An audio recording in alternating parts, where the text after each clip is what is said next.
আব্দুর রহমান তো বললো তুমি 24-এর জীবন দিয়েছো, 71-এর জীবন দিয়েছো, 47-এর জীবন দিয়েছো, তোমার ভাগে কিছু আসেনি। ওই আবেগের ভাগে কিছু আসবে না। ভাগে আসবে কাদের? যাদের হাতে রাষ্ট্রের মূল পিলারের প্রতিষ্ঠানগুলোর কন্ট্রোল আছে। এটা রাষ্ট্র কিছু পিলারের উপর দাঁড়িয়ে থাকে, স্তম্ভের উপর দাঁড়িয়ে থাকে। ওগুলোর যে বড় বড় প্রতিষ্ঠান আছে ওগুলোর কন্ট্রোল তুমি যতক্ষণ না নিবা, এটা রাসূল সাল্লাল্লাহু আলাইহি ওয়াসাল্লাম ভালো বুঝতে। উনি মদিনায় গিয়ে দেখেন মদিনার সব টাকা পয়সার কন্ট্রোল ইহুদিদের হাতে।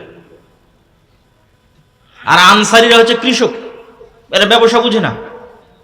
তাহলে এই আনসারীদের দিয়ে টাকা পয়সার কন্ট্রোল হবে না। আর টাকা পয়সার কন্ট্রোল ছাড়া নামকা হস্তে মদিনা সনদের প্রধানমন্ত্রী থেকে মুহাম্মদ সাল্লাল্লাহু আলাইহি ওয়াসাল্লাম দেশ চালাতে পারবে না। 24 ঘন্টা ইহুদিদের কাছে মাথা নত রাখতে হবে টাকার জন্য।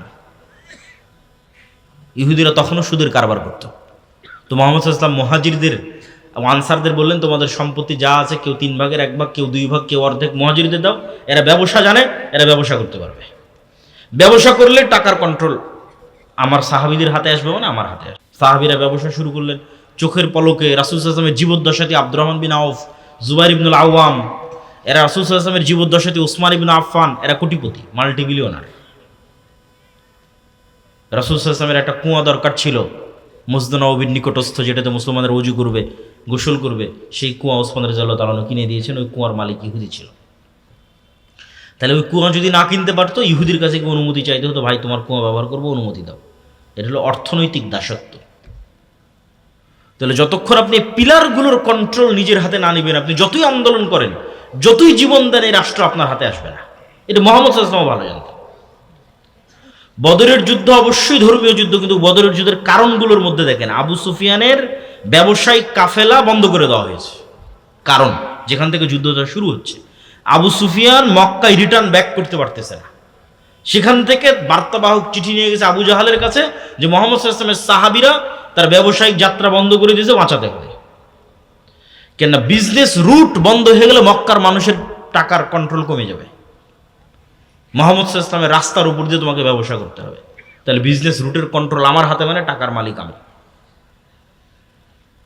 প্রিয় উপস্থিতি, এই জন্য বেকার মুসলমানের হাতে আল্লাহ সুবহানাহু ওয়া তাআলা ক্ষমতা দিবেন না। বসে থাকা মুসলমানের হাতে আল্লাহ সুবহানাহু ওয়া তাআলা ক্ষমতা দিবেন না।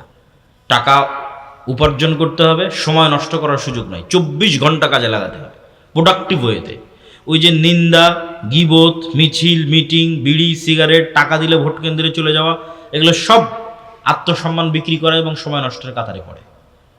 ওই সময়টা প্রকৃত জায়গায় কাজে লাগাতে হবে, জ্ঞান অর্জনে কাজে লাগাতে হবে, ব্যবসায় কাজে লাগাতে হবে, টাকা উপার্জনে কাজে লাগাতে হবে। উম্মতে মুহাম্মাদি ব্যবসায়ী জাতি, উম্মতে মুহাম্মাদি চাকরিজীবী কওম ছিল না। আল্লামা ইকবালও তার অ্যানালাইসিসের মধ্যে লিখেছেন, নাহি মাকাম কি খুগর তবিয়তে আজাদ, হাওয়ায়ে সাইরে মিসালে নসিম পায়দা কর। যে একটা নির্দিষ্ট কাজ নির্দিষ্ট এলাকার মধ্যে সীমাবদ্ধ হয়ে থেকে যাবে, এটা মুসলমান নয়। মুসলমান হচ্ছে সকালবেলার বাতাসের হাওয়ার মতো, যার কোনো সীমানা নাই, যার কোনো বর্ডার নাই। কোন সাহাবীকে আপনি পাবেন যার নিজ শহরে মৃত্যু হয়েছে, যার নিজ বাড়িতে মৃত্যু হয়েছে? খুব কম সংখ্যক সাহাবীকে পাবেন।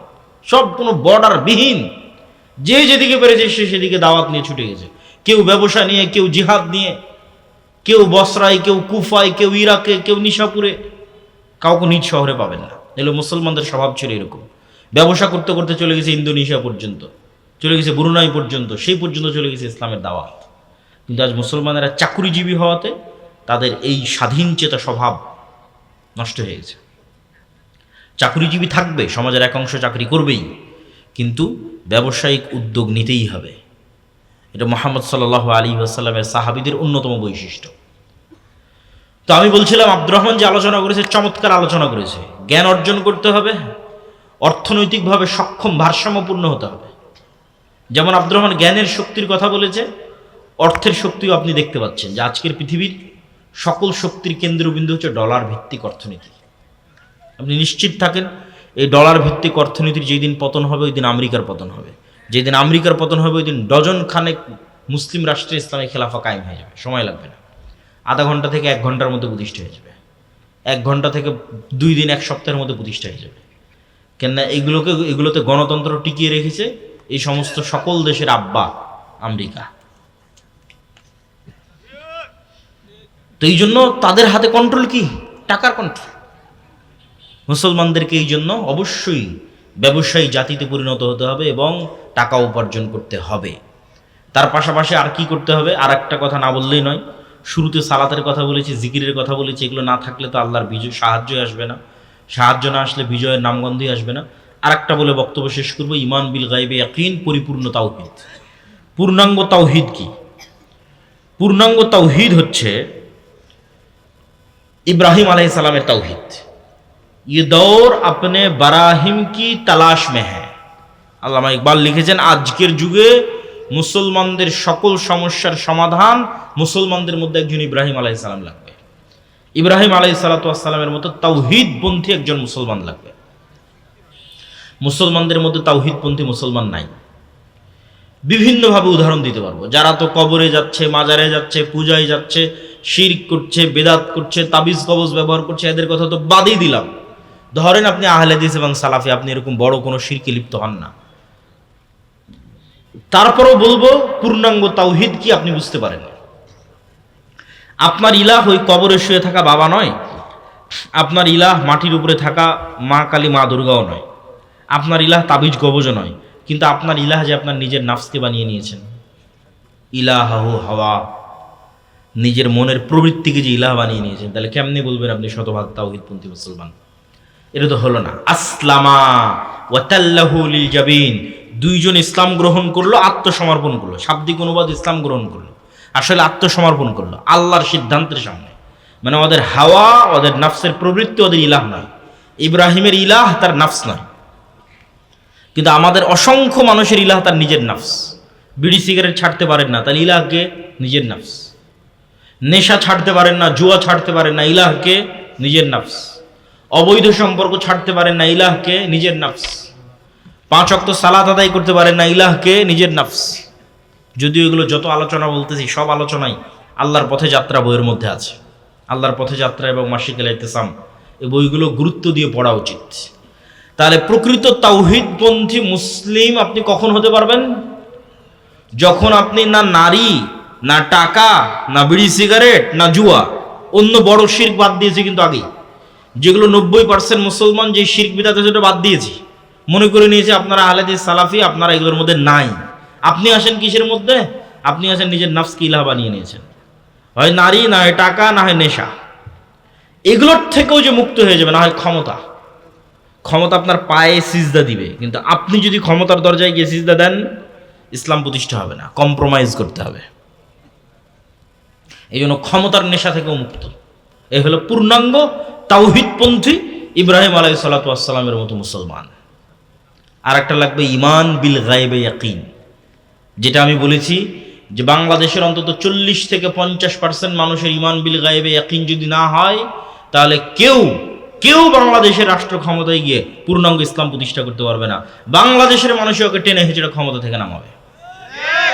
সেই ঈমান বিল গায়বে ইয়াকিন কি? তার 1 নাম্বার পরকালের উপর ইয়াকিন।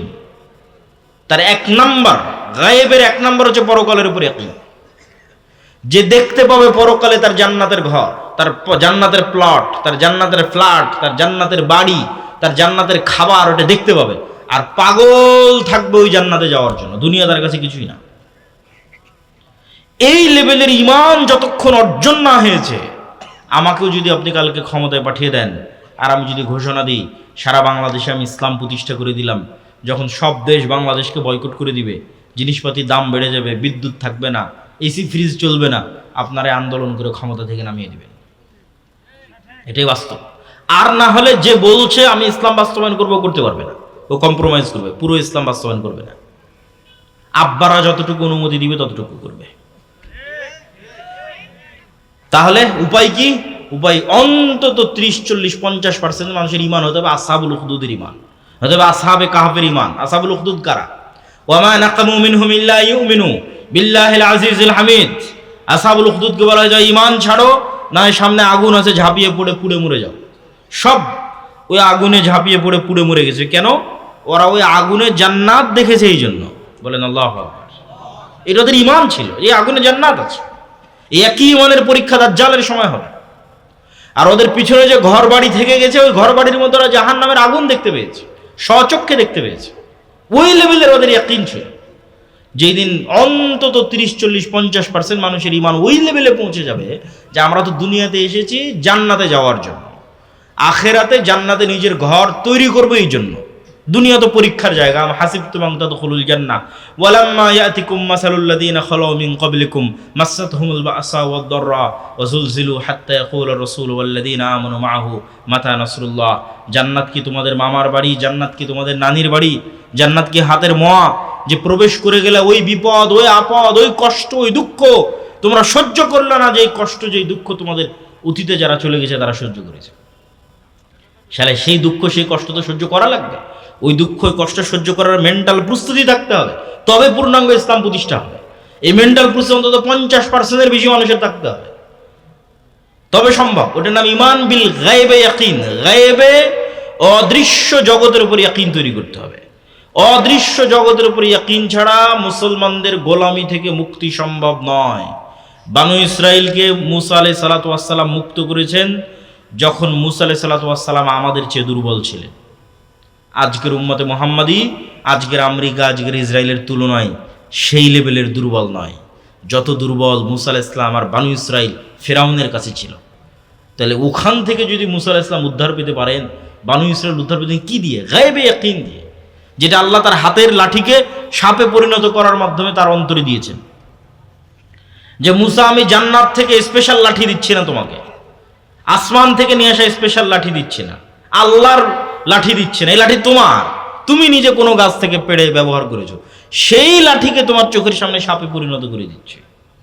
জাদুকরদের লাঠি এবং দড়ি সাপ হয়ে গেছে চোখের ভেলকি।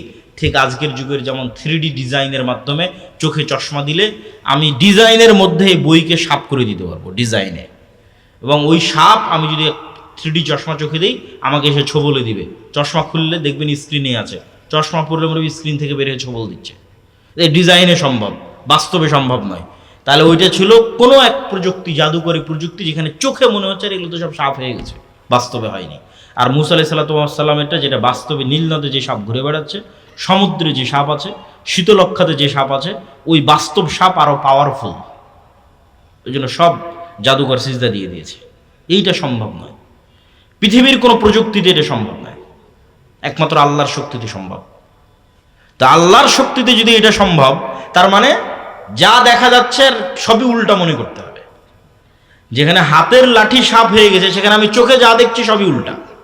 চোখে দেখছি ফেরাউন অনেক শক্তিশালী, আসলে শূন্য। যা চোখে দেখছেন সবই উল্টা। আল্লাহ চাইলে এগুলো সেকেন্ডে সব উল্টে দিতে পারে। মুসা আলাইহিস সালামের ওই ইয়াকিন অর্জন হয়েছে দেখেই তো উনি ফেরাউনের সামনে যেতে পেরেছেন, নাহলে তো উনি ফেরাউনের ভয়ে পালিয়ে গেছিলেন, মৃত্যুদণ্ডপ্রাপ্ত আসামি ছিলেন, কথা ভালোভাবে বলতে পারতেন না। কোন সাহসে উনি যাবেন ফেরাউনের সামনে? আল্লাহকে আবার বলতেছেন, আল্লাহ আমার সহযোগিতার জন্য আমার ভাইকে দাও। সব কিছু সাথে করে নিয়ে তারপরে উনি গেছেন, কিন্তু ওনার অন্তরে আল্লাহ ইমান বিল গায়বে ইয়াকিন তৈরি করেছে একটা জিনিস দিয়ে, হয়ে গেছে ইয়াকিন। এই ইয়াকিন আজকের মুসলমানদের লাগবে, ইমান বিল গায়বে ইয়াকিন। আল্লাহর ক্ষমতা, আল্লাহর অস্তিত্ব এবং আল্লাহর শক্তির উপর ইয়াকিন এবং আল্লাহ ভরসা। ওই লেভেলের আল্লাহ ভরসা, ওই লেভেলের ইয়াকিন, ওই লেভেলের তাওহীদ, ঠিক আছে? অন্তত 20% মানুষও যদি তৈরি হয়ে যায়, তারপরে জ্ঞান, বিজনেস, অর্থনৈতিক সক্ষমতা, রাষ্ট্রের বড় বড় প্রতিষ্ঠানের, রাষ্ট্রকে কন্ট্রোল করবে এরকম বড় বড় প্রতিষ্ঠান তৈরি করতে পারা, কিচ্ছু লাগবে না। 80% ইসলাম এমনি কায়েম হয়ে যাবে। বাংলাদেশের যত ওসি, ডিসি, এসপি, সচিবালয়, এসিল্যান্ড, যাদের কথা আব্দুর রহমান বলল, এরা তো আর ভারতের নয়, এরা তো আর আমেরিকার নয়, নরসিংদীর ছেলে। ওরা যদি বলে আজকে থেকে বলবো সত্য করবো নাই, 80% ইসলাম একদিনে প্রতিষ্ঠা হয়ে যাবে। কিন্তু ওই লেভেলের মানুষ তো আমাদের তৈরি করতে হবে। এই মানুষ তৈরি করাটাই হচ্ছে আসল এবং প্রকৃত কাজ। সম্মানিত উপস্থিতি, আল্লাহ সুবহানাহু ওয়া তাআলা মুসা আলাইহিস সালাতু ওয়াস সালামের মতো দুর্বল নবীকে, ফেরাউনের চেয়ে শক্তির দিক থেকে অনেক দুর্বল, এবং বনু ইসরাইলের মতো দুর্বল কওমকে যেভাবে মুক্তি দিয়েছেন, উম্মতে মুহাম্মাদীকে ওই রাস্তাতেই তিনি মুক্তি দিবেন এবং মুক্তি দেওয়ার রাস্তা আছে। এই আস্থায় ভরসা আল্লাহর উপর রাখতে হবে। সমস্যা হচ্ছে কি, যে বনু ইসরাইলদের 300 বছরের ফেরাউনের গোলামিতে যে স্বভাব চরিত্রে বিকৃতি এসেছিল, উম্মতে মুহাম্মাদের 200 বছরের ইউরোপীয় উপনিবেশের গোলামিতে সেই বিকৃতি এসেছে। Same, copy paste. ইউসুফ আলাইহিসসালামের মৃত্যুর পর থেকে নিয়ে মুসা আলাইহিসসালাম পর্যন্ত, এই যে লম্বা সময়, কেউ লিখেছে 300, কেউ লিখেছে 400, এই লম্বা সময়ে বানু ইসরাইল ছিল ফেরাউনের গোলাম। ইউযাব্বিহুনা আবনাআকুম ওয়া ইস্তাহইউনা নিসাআকুম ওয়া ফি যালিকুম বালাউম মির রাব্বিকুম আযীম। ছেলে সন্তানদের জবাই করা হতো, মেয়েদের বাঁচিয়ে রাখা হতো। এই গোলামিতে ওদের স্বভাব চরিত্র নষ্ট হয়ে গেছে। কেমন নষ্ট হয়ে গেছে? এরা নবীর সন্তান হওয়ার পরও বলে লান নাসবিরা আলা তুআমিন ওয়াহিদ ফাদউ লানা রাব্বাক। তারপরে লান নু'মিনা হাত্তা নারাল্লাহা জাহরাতান। তারপরে ইযহাব আনতা ওয়া রাব্বুকা ফাকাতিলা। এগুলো সব সূরা বাকারা থেকে পড়তেছি। যেসব বানু ইসরাঈলের ঘটনা আল্লাহ সূরা বাকারায় তুলে ধরেছে। নবীর সন্তান হওয়ার পরে বলছে মুসা তুমি আর তোমার আল্লাহকে যুদ্ধ করো। নবীর সন্তান হওয়ার পরে বলতেছে তোমার আল্লাহকে যতদিন না দেখবো ততদিন ঈমান আনবো না। নবীর সন্তান হওয়ার পর বলছে এক মান্নার এক সালোয়ায় এক খাবারে আমরা সন্তুষ্ট না। তাহলে কিভাবে তাদের স্বভাব চরিত্র বিকৃত হয়ে সংকীর্ণ মনে হয়ে গেছে যে তারা ইয়াকুব আলাইহিস সালামের সন্তান হওয়ার পরও, ইসহাক আলাইহিস সালামের সন্তান হওয়ার পরও, ইউসুফ আলাইহিস সালাম এবং তার ভাইদের সন্তান হওয়ার পরও তাদের আজ এই অবস্থা। আজ উম্মতে মুহাম্মাদের একই অবস্থা। 200 বছর ইউরোপীয় উপনিবেশের গোলামি করার কারণে মুসলমানদের রক্তের মধ্যে মিথ্যা, রক্তের মধ্যে দুর্নীতি, রক্তের মধ্যে ধোঁকা ঢুকে গেছে। প্রকৃত গোলামি তো ওইটা। এই জন্য আমি বলেছি গণতন্ত্র হচ্ছে গোলাম তৈরির কারখানা। কেন গোলাম তৈরির কারখানা? এই গণতন্ত্রের পুরো প্রসেসটা মিথ্যা দিয়ে পরিপূর্ণ। যত এমপি পদপ্রার্থী নির্বাচন কমিশনে তাদের হলফনামা জমা দিয়েছে, মিথ্যা যেন না হয় যেন 99% বলতেছে, আমার ধারণা 100%ই 99% মিথ্যা তথ্য জমা দিয়েছে হলফনামাতে। তার সম্পাদের বিবরণীতে মিথ্যা তথ্য জমা দিয়েছে 99%। এই পুরো প্রসেসটা মিথ্যার উপর দাঁড়িয়ে আছে। একই দলের একই আসনের মনোনয়ন প্রার্থী যদি তার আর এক মনোনয়ন প্রার্থীর বিরুদ্ধে লবিং, লিয়াজু, গিবত, টাকার লেনদেন না করে, ওর দলই ওকে মনোনয়ন দেবে না। যতজন মনোনয়ন পেয়েছে সবকে লবিং, লিয়াজু, টাকার লেনদেন, দৌড় ঝাঁপ, গিবত, নিন্দা, এই প্রত্যেকটা ধোঁকা এবং মিথ্যার রাস্তা অবলম্বন করে মনোনয়ন নিয়ে আসতে হয়েছে। এই যে মিথ্যা এবং ধোঁকার রাস্তার মধ্যে যাচ্ছে, এটা তো ইটসেলফ গোলামি। এটাই তো গোলামির কালচার। মুসলমানেরা যেন গোলামির কালচার থেকে বের হতে না পারে, এই জন্য গণতন্ত্র দেওয়া। তাহলে এই সমস্ত এমপি যারা নির্বাচিত হয়ে সংসদে যাচ্ছে, আমি এদেরকে বলি এরা নেতা নয়, এরা কি বলেন তো? বলেন না যে এরা কি? আরো জোরে বলেন, এরা কি? গোলাম। এই সমস্ত গোলামকে 2 টাকা দিয়ে কিনে নিতে পারবে ভারত, 2 টাকা দিয়ে কিনে নিতে পারবে আমেরিকা। কেন? এরা আগেই 2 নম্বরই করে মনোনয়ন নিয়েছে, আগেই 2 নম্বরই করে হলফনামা জমা দিয়েছে। সব মিথ্যুক, দুর্নীতিবাজ। তো ওরা কি করবে? ওদেরকে টাকা দিয়ে কিনে নেওয়া যে কারোর জন্য খুব সহজ। তার গণতন্ত্র হচ্ছে গোলাম তৈরির কারখানা।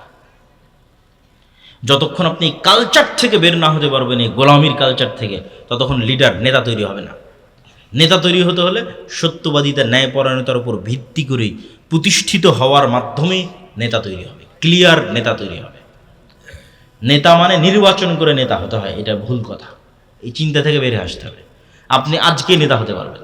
আপনাকে ছোট্ট বুদ্ধি দিয়ে দিই, আপনি সমাজের যে কোনো অন্যায়ের বিরুদ্ধে দাঁড়াবেন। তাহলে প্রথমে কোন অন্যায়ের বিরুদ্ধে দাঁড়াবেন? আপনার নিজের পরিবারের অন্যায়ের বিরুদ্ধে দাঁড়াবেন। সেটা কি? আপনার বাপ যে মারা গেছে, আপনার বোনকে সম্পত্তি ন্যায়ভাবে বুঝিয়ে দিয়েছেন? যদি না দিয়ে থাকেন তাহলে আপনি আর এক গোলাম। আপনি যদি দেশের প্রধান হন, আপনি যদি এমপি হন, আপনি তার চেয়ে বেশি দুর্নীতি করবেন, তাহলে আপনি আগে নেতা হন। আপনি কি নেতার কালচার তৈরি করেন যে কি আমার বাপ যা সম্পত্তি রেখে গেছে এটা আমি ন্যায়ের ভিত্তিতে আমার বোনদেরকে বুঝিয়ে দেব। আমার দাদা যে সম্পত্তি রেখে গেছে আমি ন্যায়ের ভিত্তিতে ফুফুদের বুঝিয়ে দেব। আমি কি আমার স্ত্রীর সাথে ন্যায় করি? আমি কি আমার মায়ের সাথে ন্যায় করি? আমি কি পিতার সাথে ন্যায় করি? ভাইয়ের সাথে ন্যায় করি? যদি করেন তাহলে ইউ আর এ লিডার, আপনি নেতা। আর যদি না করে আপনি গোলাম। এবার যদি দেখেন যে হ্যাঁ আমি নেতা, তাহলে এবার সমাজে যত অন্যায় চলছে সব অন্যায়ের বিরুদ্ধে দাঁড়ান। যে কোনো অন্যায়, সেটা এমপি করুক, মন্ত্রী করুক, চেয়ারম্যান করুক, মেম্বার করুক, ওর বিরুদ্ধে দাঁড়ান, কথা বলে, আপনি এমনি নেতা হয়ে যাবেন। এরকম যে কোনো এক নেতাকে আল্লাহ সুবহানাহু ওয়া তাআলা কবুল করে নিয়ে মোল্লা ওমর বানিয়ে দিয়েছে আফগানিস্তানে। এমনি আল্লাহ সুবহানাহু ওয়া তাআলা কবুল করে নিয়েছে। কার নিয়ত আল্লাহ সুবহানাহু ওয়া তাআলা কখন কবুল করে নেয় আল্লাহ উপরওয়ালা আল্লাহ সুবহানাহু ওয়া তাআলা ভালো জানে। কিন্তু ন্যায় পরায়ণতা এবং সত্যবাদিতার উপর যারা প্রতিষ্ঠিত থাকবে এরা নেতা হবে, বাই ডিফল্ট নেতা হবে। এর জন্য নির্বাচন করে নেতা হওয়া লাগবে না। কেন? ওই যে সিস্টেম, ওই সিস্টেমটা মিথ্যা, ধোঁকা, দুর্নীতি দিয়ে পরিপূর্ণ, যেখানে গেলে আপনাকে মিথ্যা, ধোঁকা এবং দুর্নীতির আশ্রয় নিতে হবে। কেউ যদি মিথ্যা, ধোঁকা, দুর্নীতির আশ্রয় নিয়ে গণতন্ত্রের মধ্যে থাকতে চায় এবং যদি থাকতে পারে, তাহলে তার পরিণতি হবে ওসমান হাদির মতো। যদি থাকতে চায়, থাকতে পারে, ওকে গুলি করে উড়িয়ে দিবে। এই সিস্টেম সত্যবাদী, ন্যায়পরায়ণ মানুষ সহ্য করতে পারবে না। তাহলে পুরো আলোচনা যদি আপনাদের সামনে আমি সামারি তুলে ধরি একদিক থেকে, যে উম্মতে মুহাম্মাদির মুক্তির রাস্তা আব্দুর রহমান যেভাবে বলেছে, শুধু স্লোগান, শুধু মিছিল, শুধু জীবন দেওয়া দিয়ে হবে না, হবে না, হবে না। শুধু স্লোগান, শুধু মিছিল, শুধু জীবন দিয়ে আরেকজন ক্ষমতা নিয়ে চলে যাবে। প্রথম পয়েন্ট শেষ। কি করতে হবে? কাজের কাজ করতে হবে। সে কাজের কাজ কি? সময় নষ্ট করা যাবে না। 1 নম্বর জ্ঞান অর্জন করতে হবে। 2 নম্বর অর্থনৈতিকভাবে সক্ষম হতে হবে, ব্যবসা করতে হবে। 3 নম্বর সত্যবাদী এবং ন্যায়পরায়ণ হতে হবে, যাতে নেতা হতে পারেন।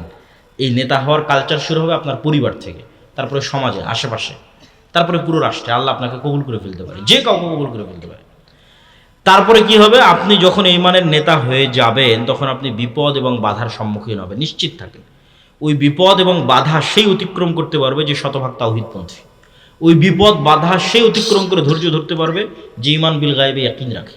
ওই বিপদ বাধায় আল্লাহ তাকেই সাহায্য করবে যে 5 ওয়াক্ত সালাতে আছে, রাতের সালাতে আছে, সকাল সন্ধ্যার জিকিরে আছে। এই পরের 3টা যদি না থাকে, তাহলে ওই বিপদ বাধাতেই শেষ, ও সামনে আগাতে পারবে না। বিপদ বাধা অতিক্রম করে বিজয় আনার জন্য 3টা লাগবেই: পূর্ণাঙ্গ তাওহীদের অনুসারী, ঈমান বিল গায়বে ইয়াকিন তথা পরকালমুখী চিন্তা, 5 ওয়াক্ত সালাতের পাশাপাশি রাতের সালাত এবং সকাল সন্ধ্যার জিকির। এই গুণ যদি কোনো এক এইরকম নেতার মধ্যে একত্রিত হয়ে যায়, যেই নেতা জ্ঞানী, যেই নেতা অর্থনৈতিকভাবে সক্ষম, যেই নেতা সত্যবাদী এবং ন্যায়পরায়ণ, কারো কাছে বিক্রি হয় না, পরোয়া করে না, অন্যায়ের বিরুদ্ধে প্রতিবাদ করে, এরকম কোনো এক নেতার মধ্যে যদি এই 3টে গুণ একত্রিত হয়, যে সে পূর্ণাঙ্গ তাওহীদপন্থী, সে পূর্ণাঙ্গ ঈমান বিল গায়বে ইয়াকিন রাখে, সে 5 ওয়াক্ত সালাতের পরে রাতের সালাত আদায় করে এবং সকাল সন্ধ্যার জিকির করে, ওর দ্বারা বিজয় নিশ্চিত। এরকম 500 যুবক যদি তৈরি হয়ে যায়, বাংলাদেশের রাষ্ট্র ক্ষমতা নেই, এটা পুরো পৃথিবীর রাষ্ট্র ক্ষমতা দখলের মূলনীতি বলে দিলাম। এই রকম মানুষের হাত দিয়ে বিজয় হবে, এটা নিশ্চিত থাকে, আজ হোক আর কাল হোক। ইসলামের বিজয় এরকম মানুষের হাত দিয়ে হবে। এটা শুধু বাংলাদেশের না, সারা পৃথিবীর। সাহাবীদের যদি আমলনামা বের করেন, এগুলোই পাবেন। সাহাবীর এরকমই ছিলেন। কেন এরকম ছিলেন? আরও একটা দলিল দিয়ে বক্তব্য শেষ করে দিই। কেন? এরা ছিল বানু ইসমাইল।